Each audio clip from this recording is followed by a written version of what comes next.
Welcome, friends, to the How-To Heretic. I'm Uncle Mark. I'm Uncle Dan. And I'm Uncle Doug. And this is your user's guide to life on the outside. That's right. Leaving religion is the first step into a larger, better world. But it can also be a scary world. Things work differently now. Never fear. That's why we're here. We're your audio uncles. And with help from good friends and experts in all sorts of fields, we're going to share the stories and seek the knowledge to build a great life. After all, you only get one that we know of, so you'd better make the most of it. Rawhide.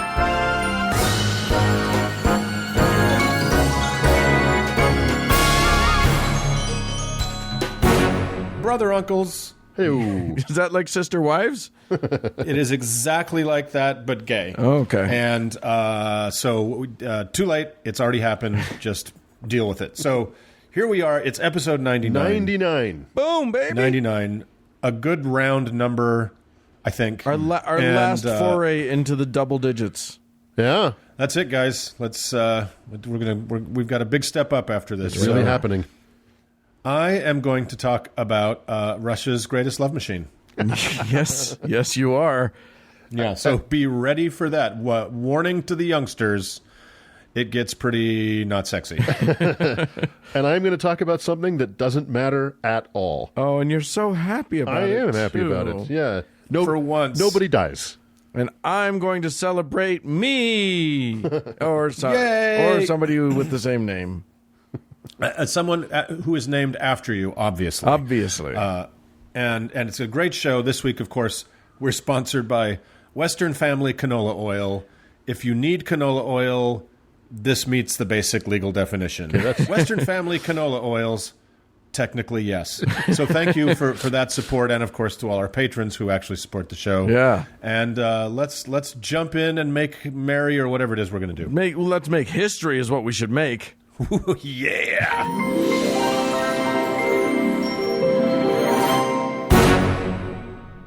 Uncle Doug. Duh.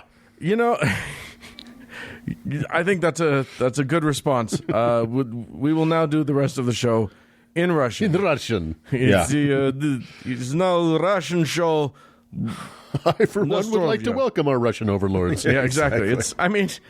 We soon will be living in Russia West or East, depending on which direction you go. Good thing I like beets. Yeah, exactly.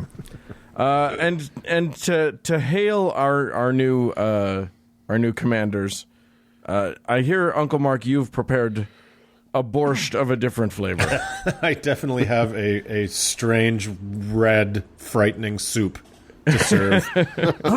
and yeah, it's interesting. You know, guys, I got thinking about the subject of today's segment when I was enjoying the new Hellboy movie the other night. Oh. Yeah. Now, I might be the only one in the world, but I love the first two Hellboy movies, right? They're fantastic. I love them. They're super fantastic. So I don't know if you guys have seen this one, but, it lacks the panache that Del Toro and Ron Perlman brought to the first two. There's the level of detail is a little lacking, and even though everybody loves David Harbour, who plays the sheriff on Stranger Things, who plays Hellboy in this one, I don't know. He just didn't have that Ron Perlman gravitas. So any damn way. Embedded in the Hellboy universe is a fictionalized version of a very real person whose life and death are so legendary and weird that if only half of it is true, he could sell the shit out of Dos Equis if he were still alive today. And he is an excellent cautionary tale of the dangers of crazy spiritual people getting too close to the levers of power, as we shall discuss. And that real-life person, played so wonderfully by Carol Roden in the first original Hellboy movie, is Grigori Yefimovich Rasputin, more well-known, like Cher or Madonna, simply as Rasputin. Are you even allowed to say his name? I think you have to throw vodka over your left shoulder and that's right. And don't look Baba Yaga in the eye. So this larger-than-life and actually rather large person was born in 1869 in a very remote corner of western Siberia in what was then Imperial Russia. He was the son of peasants and the only one of their 9 children to survive into adulthood. Oh, so my God. Life was pretty sweet for people in Siberia, obviously. I like that you said a remote region of Western Siberia as though there's a non-remote region. Well, there's a couple crossroads out there somewhere. I mean, when you were born and raised in the place that your country sends criminals, Right. Yes. maybe some of your siblings aren't going to make it. So, yeah, exactly right. And other than being an only child by rather horrible circumstances, little is known about him until he got married at age 18, and he and his wife Praskovia themselves had 7 children, a whopping 3 of which survived into adulthood. Oh, One those are of great which, odds. his daughter immigrated to the United States and eventually worked as a lion tamer before her death in 1977. Oh, my because God. obviously, right? This story is so crazy. But he later pretty much just abandoned the family as he wandered around searching for some meaning in his life. That wandering began a decade later when he may or may not have had a vision of the Virgin Mary or Saint Simeon of Verkhoturye instructing him to go on a religious pilgrimage.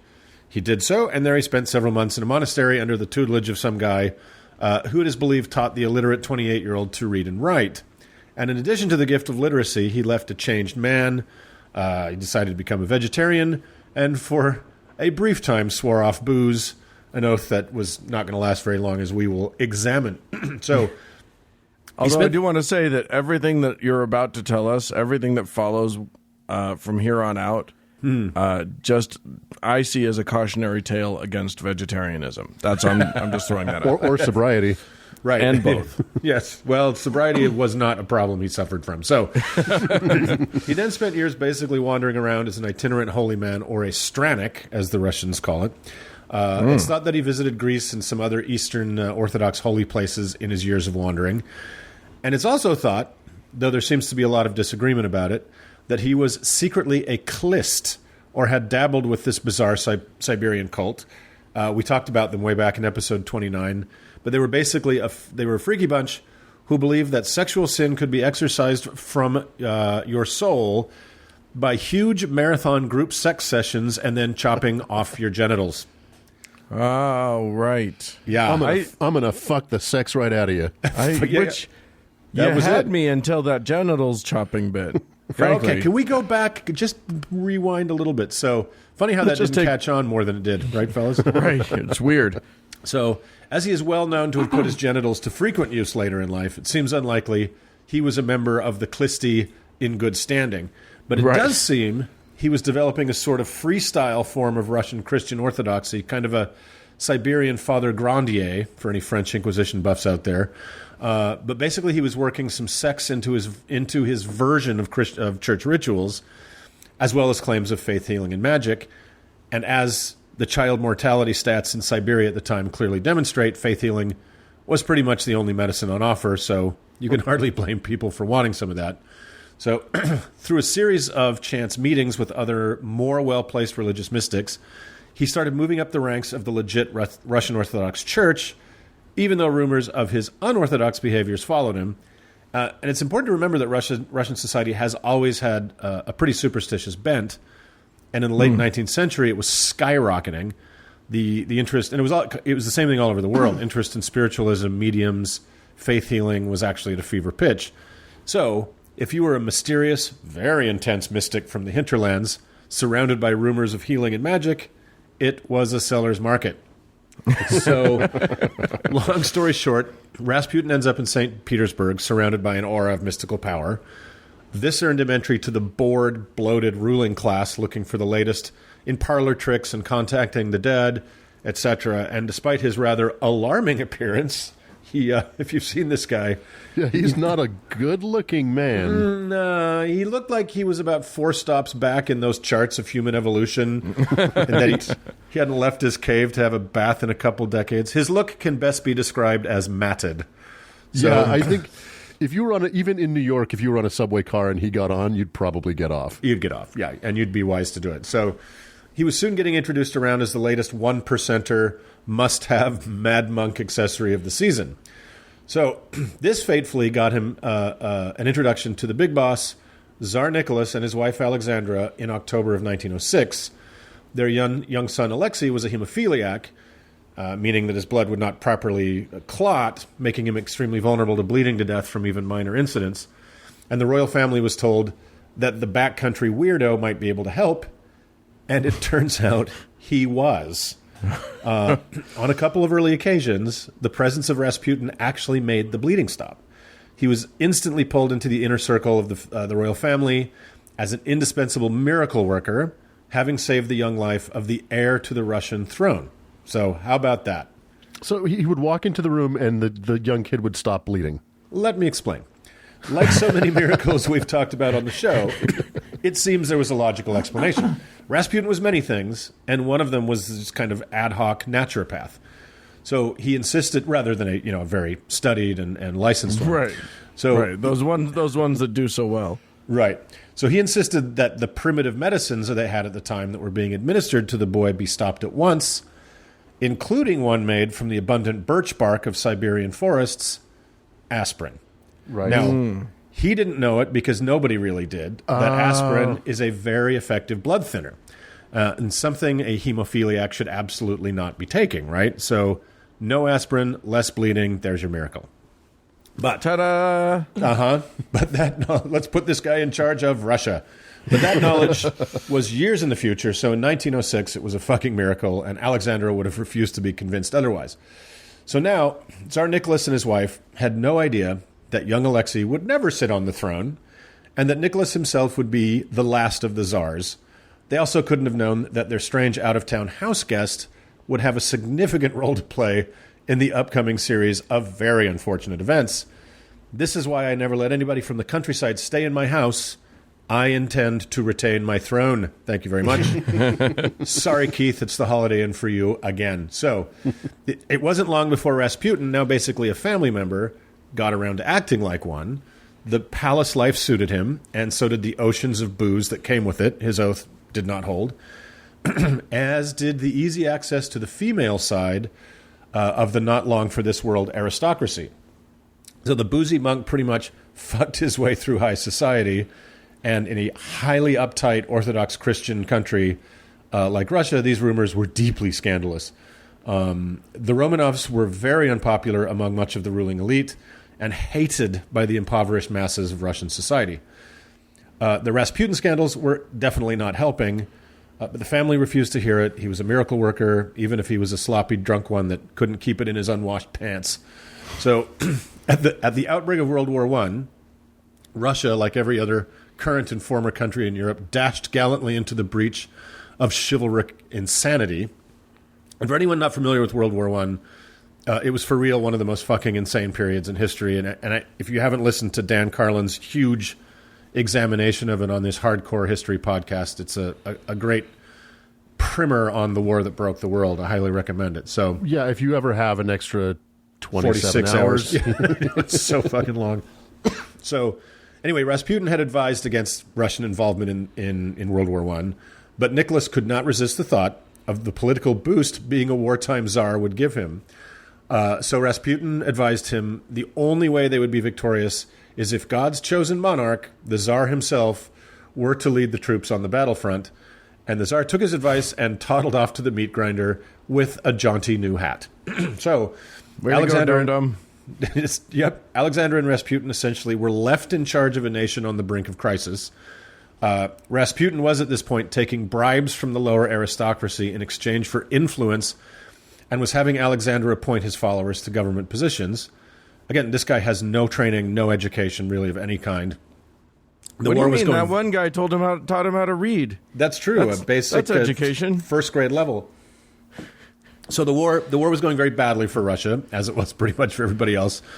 And the Tsar, while looking great in his fancy uniform, was hopelessly incompetent as a military man. Public outrage was intense, and the peasants were growing very restless.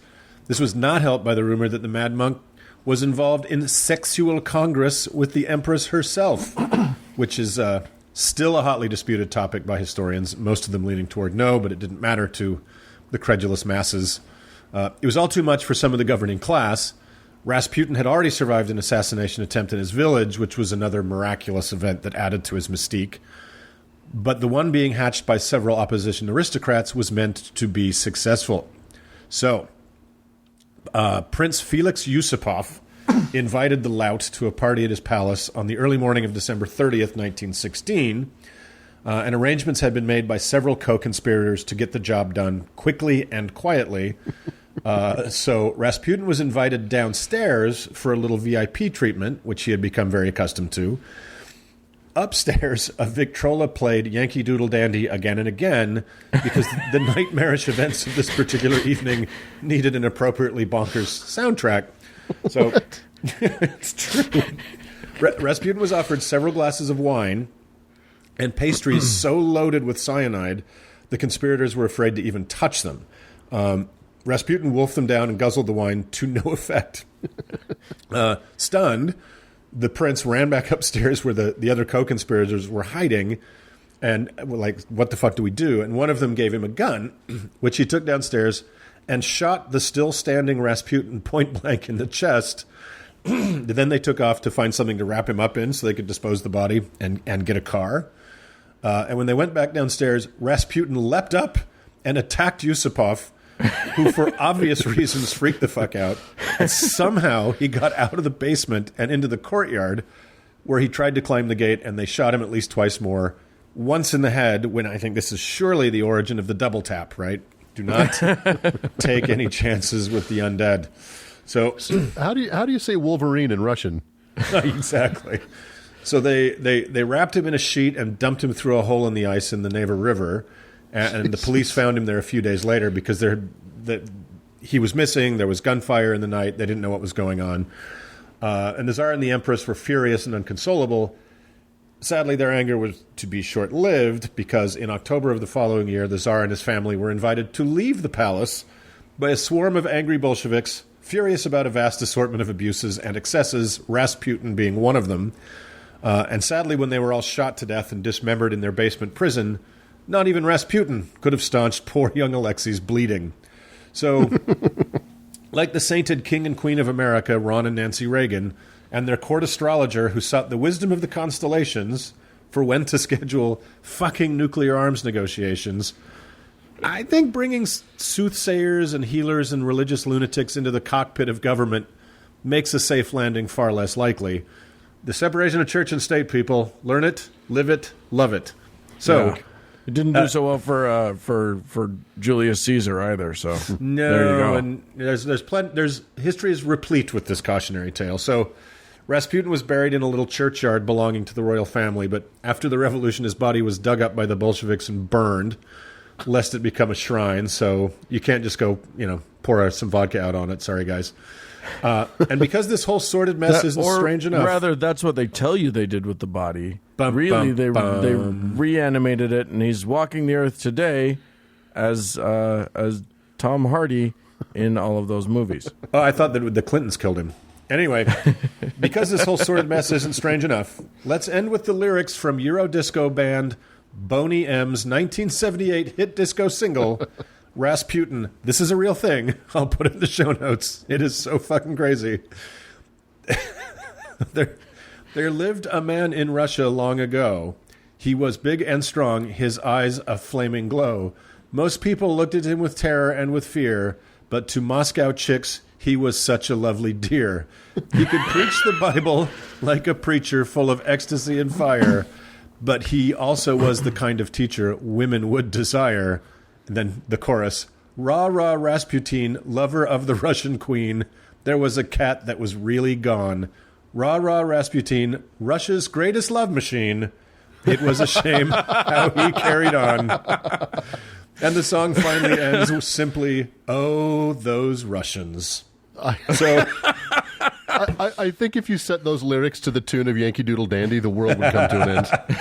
So that's the story of Russia's greatest love machine, everybody. Wow. Yeah. So do with that what you will, because I don't know what to do with it.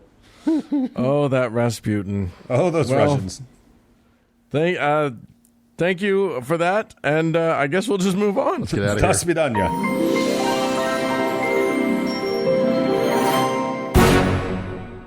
Oh, Uncle Dan. Yeah.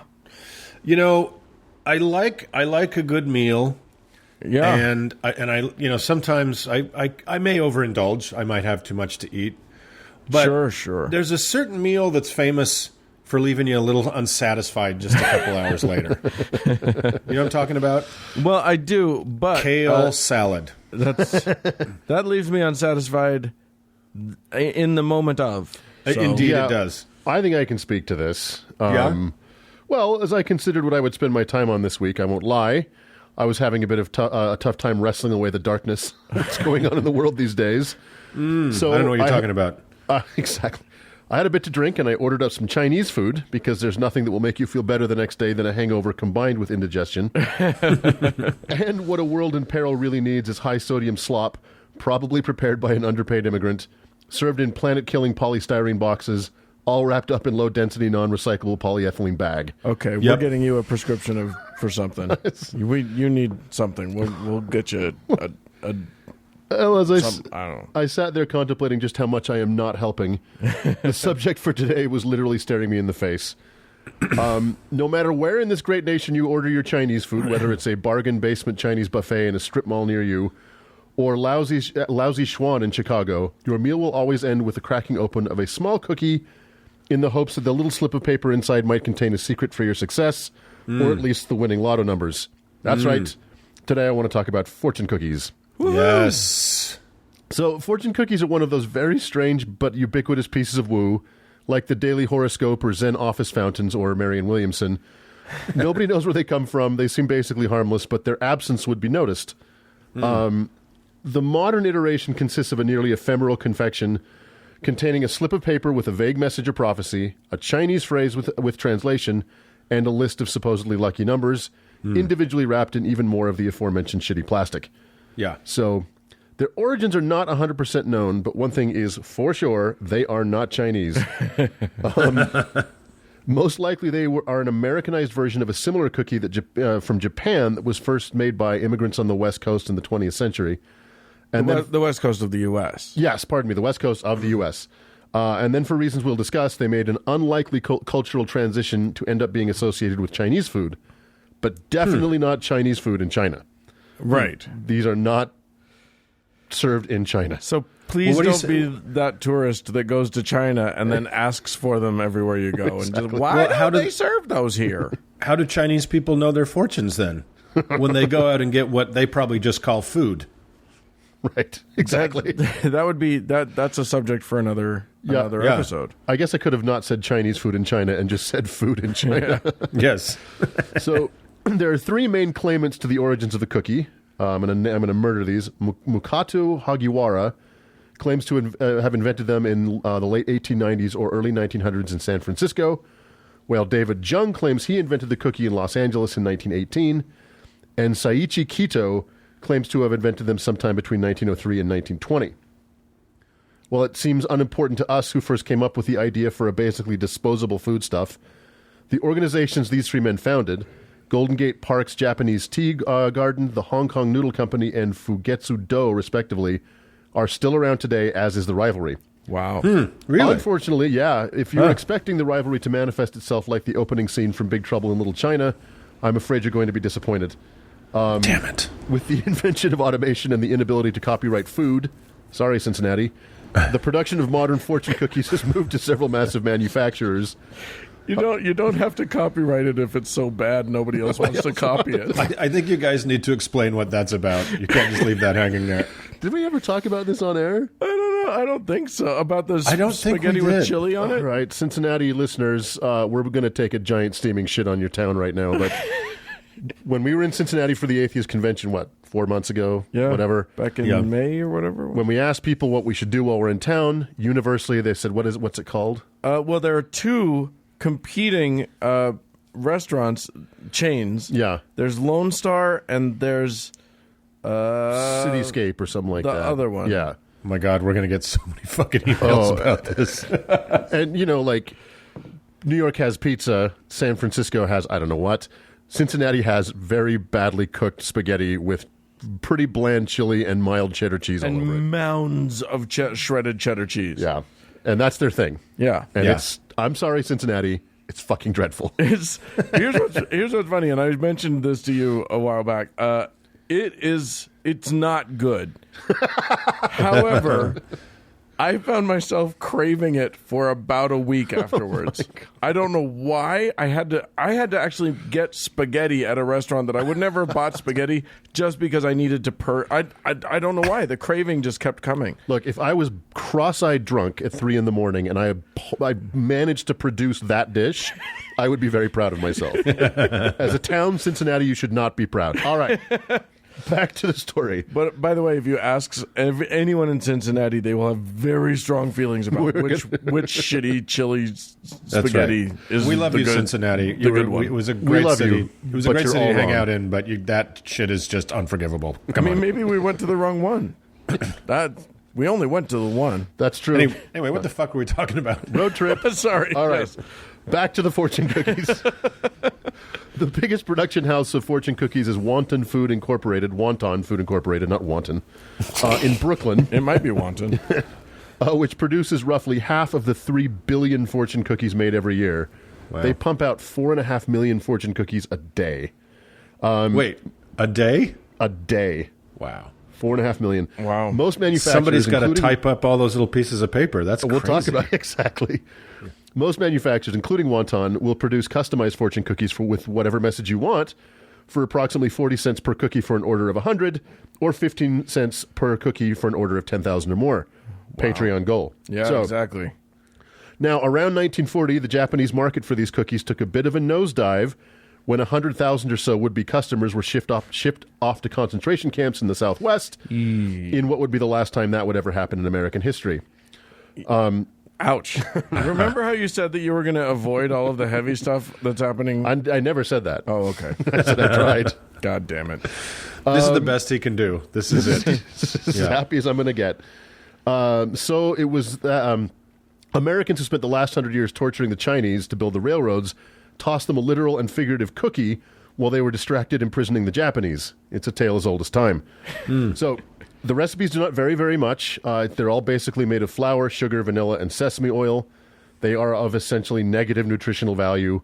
They have like 20 calories, 6 grams of carbohydrates, and about 3 grams of sugar each. Why are you trying to shit on everybody's happy experience? So they're basically the food version of Lil Nas X's Old Town Road with Billy Ray Cyrus.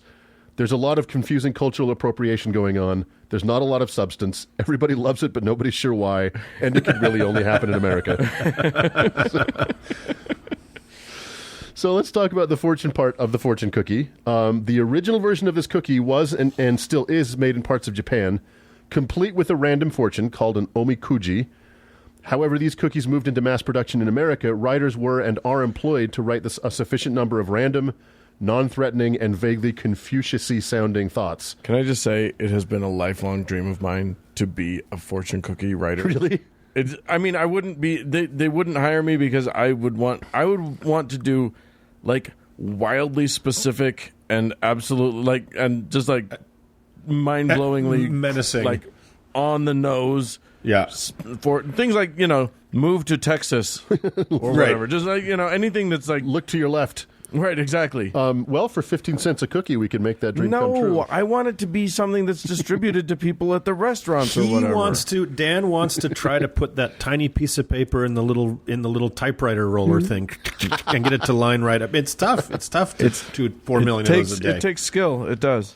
I would So- write things like "Don't buy green bananas." Just leave it at that. Well, it's not a bad career to aspire to because a good fortune cookie writer can pull down 6 figures.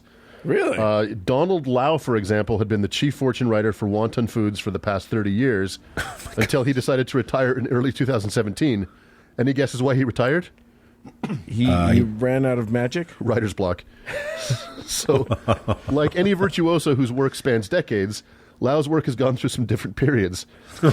In the early 2000s, for You're instance... making this up. No, I I'm really not. like his blue period. Exactly.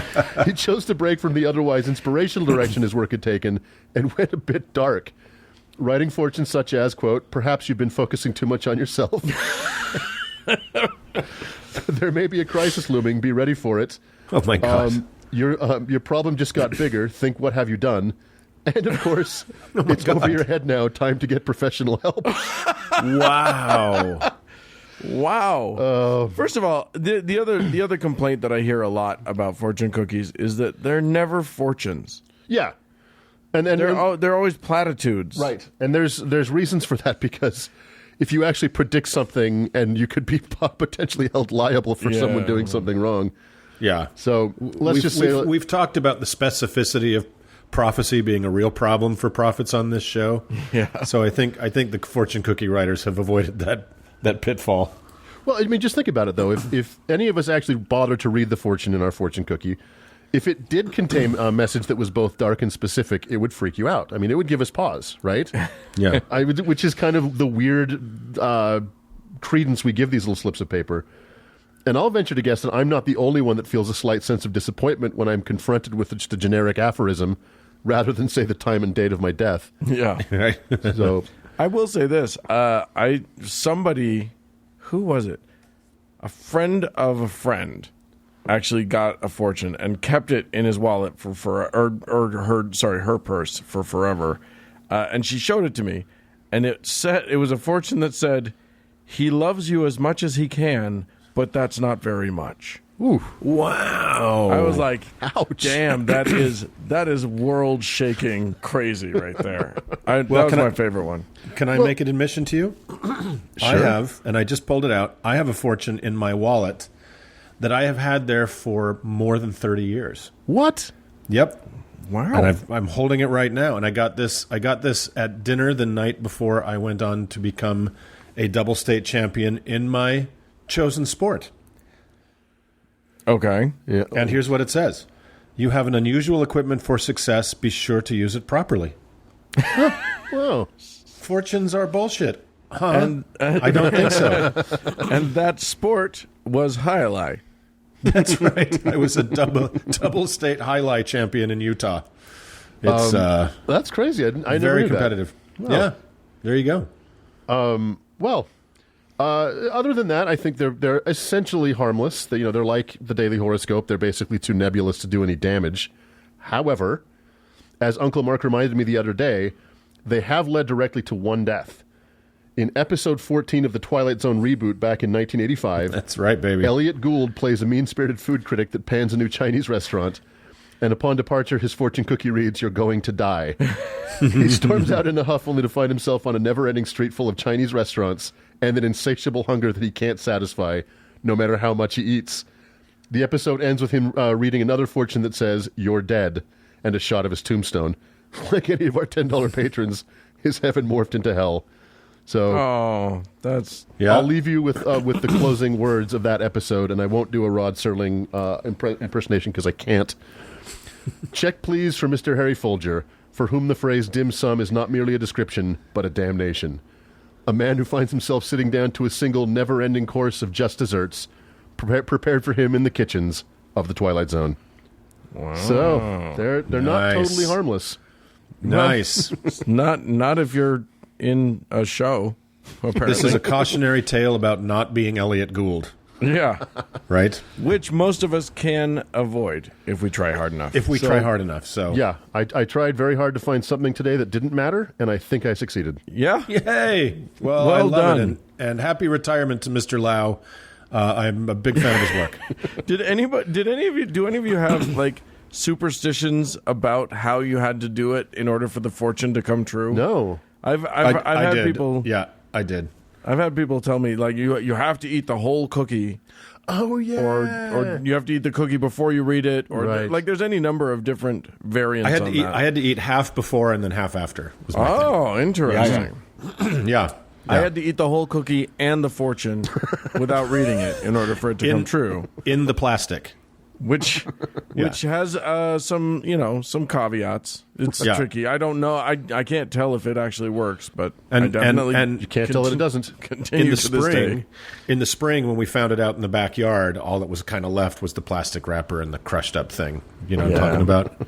Yeah. No dog owners. Okay, great. Let's move on.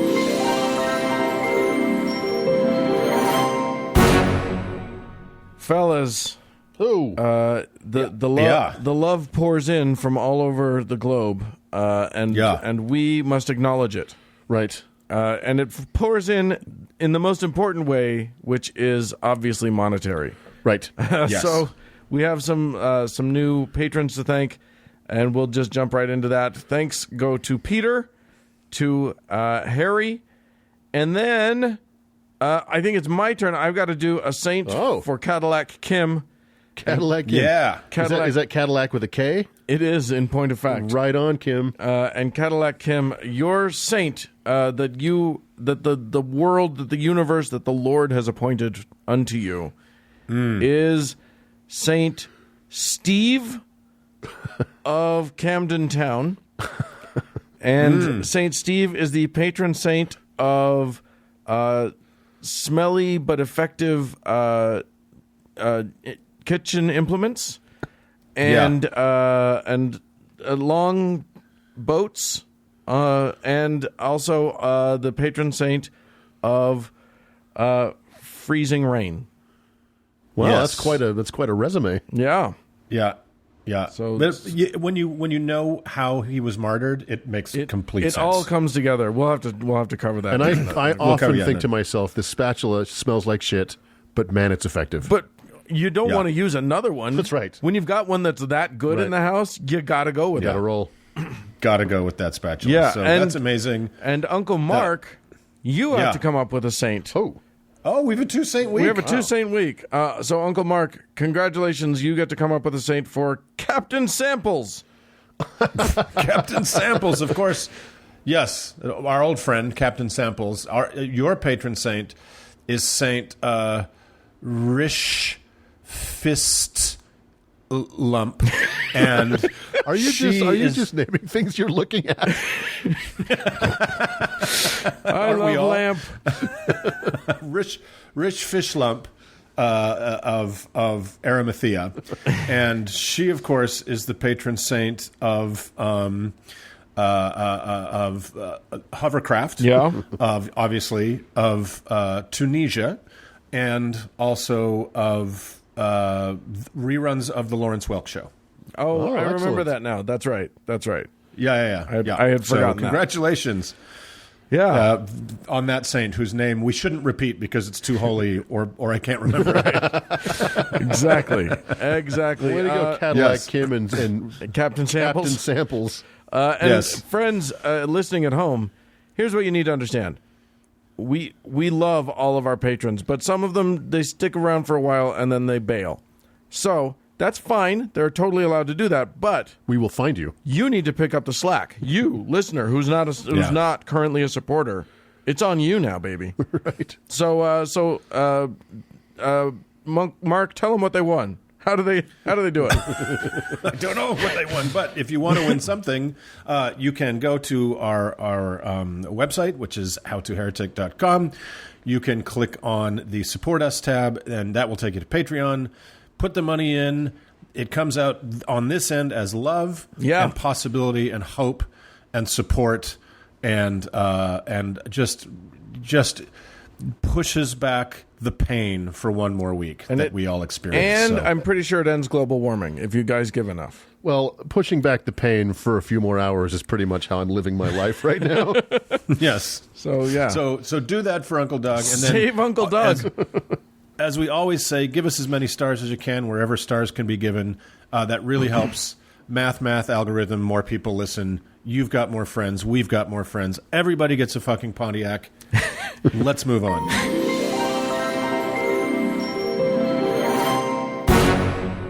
Say, Doug, Hello. you there? I'm here. Hello, Doug. Come in.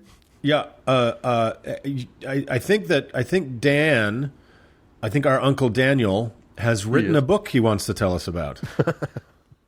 and of course, because he's him, he's just called it Daniel, I think. It's all about him. I'm not known for my creativity, fellas. I'm just a truth teller. That's all I am. But the love of self is the most important love of all, Dan. Because of great. Okay, quick. Who wrote that song? Who actually wrote that song? Marion Williamson. No. Do you know who wrote that? Scott Joplin. Whitney Houston sang it, made it famous, but who wrote it? Henry Kissinger. Oh, close. Very Dolly warm. Kissinger is quite warm. Muhammad Ali wrote that fucking song. Yeah, That is a true. That is an actual true. Well, that's That's good. I've got the greatest love of all inside of me. Yeah. And today, in celebration of the birthday of everybody's favorite uncle, which is coming up this week, That's right. we are going to be discussing the book of my namesake. Not the book of Mark, no. And there's obviously not a book of Doug. So that means yes. Daniel. We're going to go with the book of Daniel in the Bible. Hooray! I think- And the show's canceled. It's just like I feel like whenever that air horn sound happens, that thing has to be canceled. Well, that was actually thing is. Doug's impersonation of the adults from Charlie Brown doing an air horn. The adults from Charlie Brown on crank. Yeah. Anyway, what are we Okay. talking about? Hey, okay, so the book of Daniel. It Talking is about toward. a weird king stealing a bunch of Jewish boys. Why? Well, we'll get to it. Yeah. This is a book towards the end of the Old Testament. Yeah. And theoretically takes place sometime around 600 BCE. And yes, we open in chapter 1 on the Babylonian king Nebuchadnezzar. I'm pretty sure I nailed that. And he is like the first thing, he's just wrecking the king of Judah, whose name is Jehoiakim. And he's sacking Jerusalem. So apparently, according to the second verse of the book, God just rolled over and gave Nebuchadnezzar the win. So fuck Yeah. you, chosen people. Yeah. Well, we've discussed God and his chosen people have had a very complicated relationship. For sure. Yeah. Matter of fact, here it is. This is verse 2 of chapter 1 of Daniel. And the Lord delivered Jehoiakim, king of Judah, into his hand, along with some of the articles of the temple of God. These he carried off to the temple of God in Babylonia and put in the treasure house of his God. So God was just basically asleep at the wheel and just gave him the win. Yeah. and then let him take like holy relics from the temple of him to go and just use it to worship his own God. But he kind of makes it sound like he did it. Like it Yeah. was his accomplishment. Yeah, Because God is such a Trump. because You have to exactly. claim credit for He is everything. such a Trump. Every yeah. loss has to be a win. Right. It's Yeah. so true. God, you just hurt my brain. God is Trump. The God Yep. especially the God of the Old Testament is Yeah. definitely who Donald Trump is. Yeah. 100%. Right. And Trump believes that that's the case. Anyway, Nebuchadnezzar wasn't an idiot. He knew that those crafty Jews had some very smart cookies among them, and he ordered that some of them be brought back to his palace or to his land to serve him. He was a little specific about who could come, though. He said, Yes. quote, you ready for this? Yep. Some of the Israelites from the royal family and the nobility, young men without any physical defect, handsome, showing aptitude for every kind of learning, well-informed, quick to understand, and qualified to serve in the king's palace. Sounds like a grinder profile. So, those guys. No femmes, no fatties is how that Right, usually is. exactly. Yeah. Something tells me King Nebi wasn't just looking for wisdom. If you know what I Yeah, mean. this is one of those other things that's just a very unexamined thing that's left to hang there in the Bible. Was it 1,000 unblemished Jewish boys, please? Yeah, and so- let's move on. Yeah. Although guys like that shouldn't be too hard to find. You ask any Jewish mother, and all of their boys fit that general description. So. Anyway, my Mordecai's a beautiful. Anyway, among those chosen, Casual racism is the Eli, best help. racism. Hey, everybody, just calm down. It's my birthday. I can be as racist as I want to. One day a year. Among those chosen were Daniel and his three friends, Hananiah, Mishael, and Azariah. And if you are wondering why I didn't bother to learn the pronunciations of those names, that's because those are super Jewy names, and the Babylonians didn't want them to be. They wanted them to be all Babyloni. So Yeah, because they, that language is easier to pronounce. Sure, absolutely. Yeah. So they gave them sexy Babylonian names, Daniel became Belteshazzar, and the other three became, and you'll recognize these names maybe, Shadrach, Meshach, and Abednego. Yeah. That's right. Weird. Which that are we the know three ships that Columbus sailed to America on. the Ocean Everyone Blue. knows this. Yeah. It's all in the book. Daniel, not unlike his namesake on this podcast, was the wisest and handsomest and most defect-free. But all four of them were 10 times, literally, and it says this in the book, 10 times better at interpreting literature and general smart stuff than any of Nebuchadnezzar's magicians and astrologers and so forth. So, yeah, he kept them around. Yeah. Defect-free is a weird term to apply to yourself, you know? I'm defect-free. Take a gander. You're looking right at me. What do you see? Because I don't see any defects. Yeah, a lack of defects. And humility, too. Anyway, a bunch of time later, and by a bunch of time I'm saying enough time that Nebuchadnezzar had totally forgotten about how much better those Hebrew boys were at interpreting things than his own doofuses, but not more than a year, because this happened in the, quote, second year of his reign. So you figure that out. Huh. As is so often the case in Scripture, memory doesn't last more than a few seconds. So anyway, King Nebi had a dream, and he was shook. Yeah. He called his magicians, his enchanters, his sorcerers, etc. to him and said, interpret this dream because it's totally freaking me out. And they all said, sure, what's the dream? And he said, aha! He was no dummy. He knew that if he just told them the dream, they might try to come up with an interpretation that would trick him somehow or that would just be flattering or whatever. And he wanted to be sure that they weren't just making shit up. So they had to tell him what the dream was. So he did a trick. You tell me what the dream was. It is also possible that he just forgot the dream, as per the King James version, where he says, it is gone from me. So, oh, really? Maybe he just I mean, I know I wake up a lot, and I'm like, oh, that dream was scary. Oh, what was it? Yeah. I don't remember. Right. I'm thinking that's what happened. Anyway, regardless, he was like, you guys have to tell me what the dream was and the interpretation of it. So, okay, that's great. But as an added motivation, if you can't do it, then Nebuchadnezzar will have everybody cut up into pieces and knock down their houses. So, weirdly, none of the dream interpreters were tremendously interested in this deal. Yeah.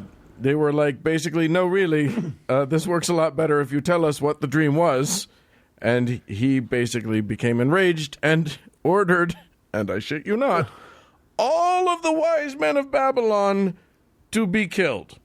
Well, that's a smart thing to do. Yeah, talk about Trumpian, right? Right. Just Start fresh. Start fresh. Uppity smart guys, get them out of here. We're gonna be man of the people here. Anyway, so they send out people to go gather up all of the smartasses and kill them. And they get to apparently they send a guy who he's got a name, but I'm just calling him the Sheriff of Nottingham because I didn't write down what the name was. Anyway, he comes to Daniel and his buddies and he says, "Come on, we're gonna go kill you." And Daniel's like, how come? And the dude explains the whole sitch and says, and Daniel's like, well, I could go and just die, or, and hear me out on this, why don't I take a crack at interpreting that dream? Right. Why don't we just try it out? If I'm going to die anyway, why not? And he's the only one that figured out that potential catch-22. Yeah, I guess so. So yeah, they take him to Nebuchadnezzar. In the meantime, he's gone and prayed, and glory be the Lord has told him what the dream is. He goes to Nebuchadnezzar. He tells him his dream, reminds him what it was, and then interprets it for him. And it's a boring, stupid dream about a giant statue, and he's got a gold head, and he's got a silver chest, and blah blah blah. Yeah, and clay feet. And clay and steel feet, or iron feet. And clay. And basically he says these are going to be these kingdoms that come after you, and they're less good than you, and then the last one breaks and falls apart. And and there have been many interpretations of what this dream means after the fact. Right. Yeah. You know, when you're at a party, what is the worst thing you hear? Like the worst thing you can hear from somebody that has you cornered is, let me tell you about my dream. Yeah. Yeah, exactly.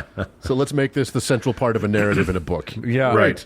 Indeed. And boy, is it central to this whole thing, because Daniel's whole gig is interpretation of dreams, like Right. and interpretation of other crazy fever dreams or whatever. He is he's good at that sort of thing. He was a therapist. I mean, he was a classic Jewish therapist, right? He was, I would say, closer to, I mean, yeah, he's got that sort of Jungian dream interpretation thing, which, Exactly. which I mean, Symbolism. I think we all know is kind of bullshit, but whatever. Anyway, so the king is pretty impressed by this. He gives Daniel some trinkets and some stuff, and everybody goes on their merry way. Then we get to chapter, what are we on, 3, and Nebuchadnezzar, inspired by his dream apparently, decides to make a giant statue out of gold. Brilliant. Really, really, he's more Trumpy every day. I know. Yep. He just knows exactly what to do with a dream like that. Well, I don't want to give away. I don't want to, any spoiler here. But let's hope it ends similarly for these two men. That's all. That's all I'm saying. We'll see. We'll see. It's not a threat. It's Did just a Nebuchadnezzar fervent die hope. on the toilet? Anyway, He was carving a tweet into a cuneiform clay tablet. so Nebuchadnezzar sets up a giant golden statue that is enormous and tall, and then commands everybody in his very massive kingdom Ants. Oh, kingdom. Sure. that they have to worship this statue. Now, this was partly a trick by his advisors, who were. It's a cute little anti-Semitic trick where they had him say that anyone who doesn't worship this thing when they hear music, and it's very specific about what music, when they hear the sound of the horn, the pipe, lyre, trigon, harp, bagpipe, or any other kind of music, everybody has to fall down and worship the golden image. Are those instruments all played at the same time? It's just, yes, Jesus. probably. It's too bad there wasn't a theremin back then, too. Huh? Well, if you heard one, you better fucking fall down and worship. Anyway, Just err This on the was- side of worship when you hear someone whistle a tune. Why risk that's it? right. Why risk it, except that those Jews, they don't do the idol worship thing. Well, they kind of do a dun. lot, but I guess this is the one time they decided not to. Right, yeah, exactly. Apparently, after 45 times of getting it wrong, they learned their lesson. So Right. So now they're definitely not going to do it, and suddenly all the advisors are like, "Hey, Shadrach, Meshach, and Abednego did not bow down. We played a kazoo, and they did not fall down and worship. So get them." So the king has the three of them brought in, and is like, "Hey, I'm going to now play a hornpipe, and you need to fall down and worship the thing." To which they say, "Nah, I'm not going to do that." Right. And he's like, "Well, but I've commanded it, and the punishment for not doing that would be to be thrown into a fiery furnace, which is unpleasant." And they all are like, "Yeah, but we've got a God who's awesome and will save us." And then they add the doubter's addendum, which is, "And even if he doesn't, we still won't do it, and we still believe in him." So there. This enrages the king.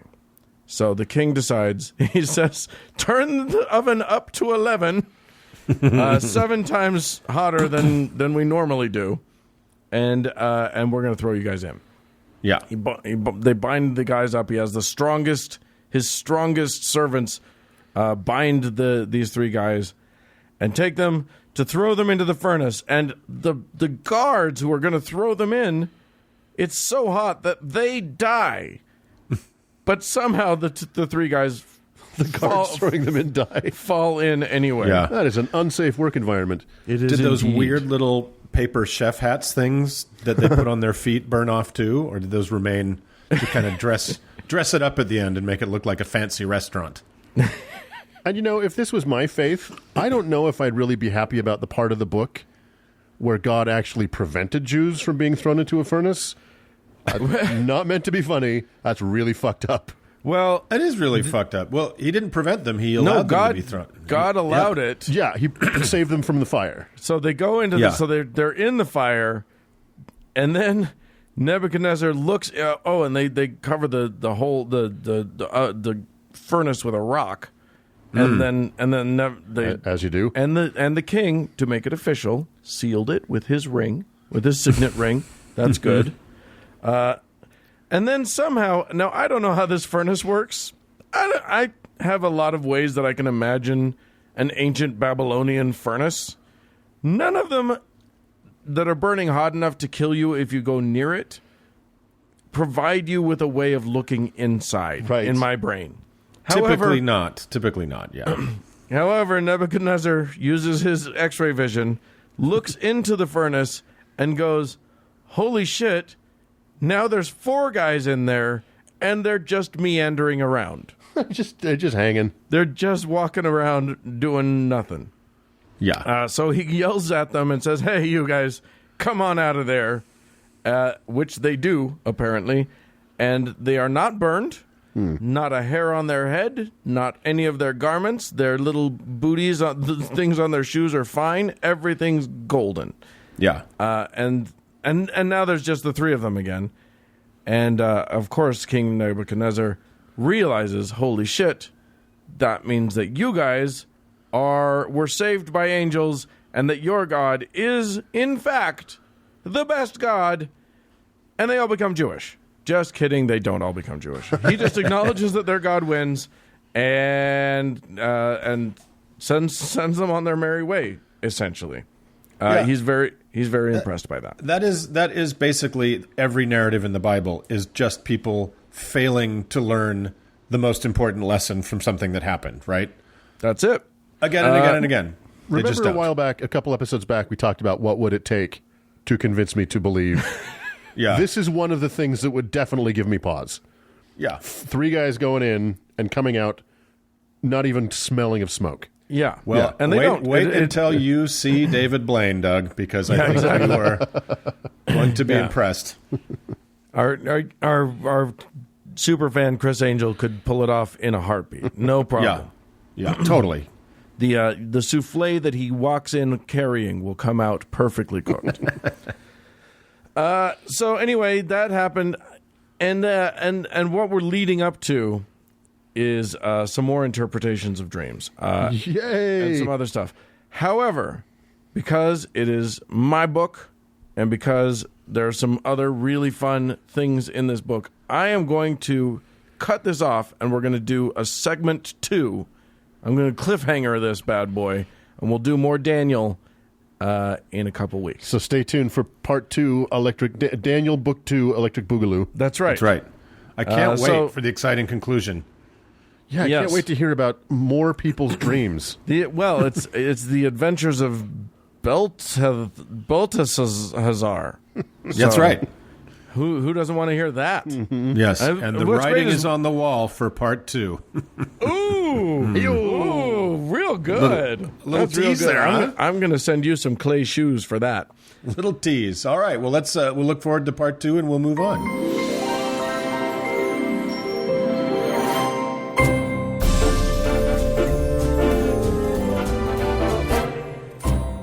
Well, friends, that is it for this week's show. Hey, we'd love to hear from you. If you have ever been thrown into a fiery furnace, send us an email, howto@howtoheretic.com. Or if you are a hemophiliac looking for a bullshit cure, give us a call about it at 903-88-HOW-TO, which is 903-884-6986. You can also ask me about it on Twitter at howtoheretic. And thanks to our patrons. And thanks to Cody Layton for editing the show. And thank you, friends, for tuning in. Bye, friends. Ta-ta!